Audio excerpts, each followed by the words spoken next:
Hi friends, welcome to Varalakshmi Podarillu. ముందుగా అందరికీ కార్తీక పౌర్ణమి శుభాకాంక్షలు అండి. నేను మా శ్రీవారి ఇద్దరం కలిసి కార్తీక పౌర్ణమి రోజు 365 ఒత్తులను వెలిగిస్తున్నాం. చూడండి, ఇంకా చీకటిగానే ఉంది, అప్పుడే తెల్లవారుతుంది 5 గంటలకు.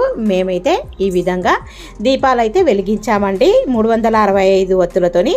ప్రతి సంవత్సరం కార్తీక మాసంలో వచ్చే పౌర్ణమి నాడు కార్తీక పౌర్ణమి జరుపుకుంటాము. కార్తీక పౌర్ణమి నాడు పూజలు, ఉపవాసాలు, దీపారాధన, నదీ స్నానం చేస్తే శివునికి అనుగ్రహం పొందడానికి చాలా మంచిది. కార్తీక పౌర్ణమి రోజు ఉపవాసాలు ఉంటే కోటి పూజలతో సమానమైన పుణ్య ఫలితం కలుగుతుంది. కార్తీక పౌర్ణమి నాడు నదీ స్నానం ఆచరించిన, వనభోజనాలు చేసిన, ఉసిరి దీపాన్ని వెలిగించిన ఎన్నో రెట్ల ఫలం వస్తుంది. కార్తీక పౌర్ణమి నాడు 365 ఒత్తులతో దీపాన్ని వెలిగించాలి. అలా చేయడం వలన శివుడిని సంవత్సరం అంతా పూజించినంత పుణ్య ఫలితం కలుగుతుంది. కాబట్టి పౌర్ణమి తిథి నాడు ఖచ్చితంగా 365 ఒత్తులతో దీపాన్ని వెలిగించాలి.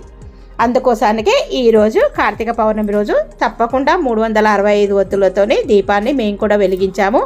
365 ఒత్తులు పొద్దునైనా వెలిగించుకోవచ్చు, సాయంత్రం అయినా వెలిగించుకోవచ్చు.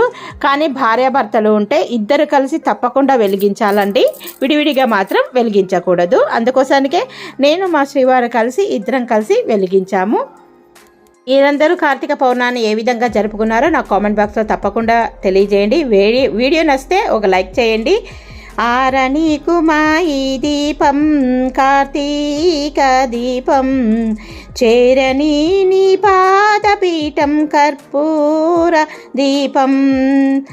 ఆరనీకు మా ఈ దీపం కార్తీక దీపం, చేరని నీ పాదపీఠం కర్పూర దీపం. ఇదే సుమాన కుంకుమ తిలకం, ఇదే సుమాన మంగళ సూత్రం.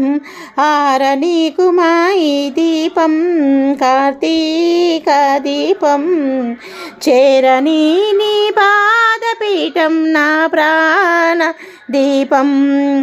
ఇంటిలోన నా పాప రూపున గోరంత దీపం, కంటికెదురుగా కనపడు వేలల కొండంత దీపం. నా మనస్సున వెలిగే దీపం.